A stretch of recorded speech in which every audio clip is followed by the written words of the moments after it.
If your food tastes flat, the recipe is usually not the problem. The real issue is what happens at the end of cooking.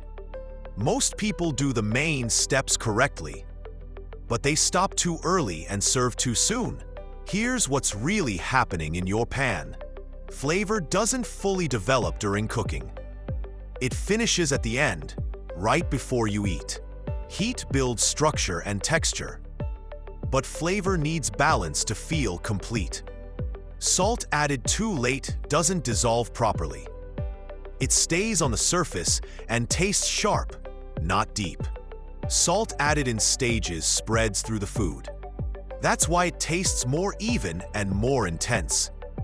Acid added too early disappears during cooking. Heat reduces brightness and you lose the lift. A few drops of acid at the end wakes everything up. Lemon, vinegar, or even a splash of wine works. Fat makes food feel rich and smooth. But richness without contrast tastes dull and heavy. That's why this goes wrong at home. Restaurants don't just cook the food. They finish the food right before serving. They taste, then adjust, then taste again.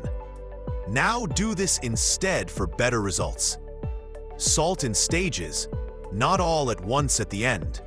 Finish with acid only at the end of cooking. Taste before serving, then taste again. Adjust in small steps, not big changes. If your food tastes flat, don't add more ingredients. Finish it correctly, and the flavor comes alive.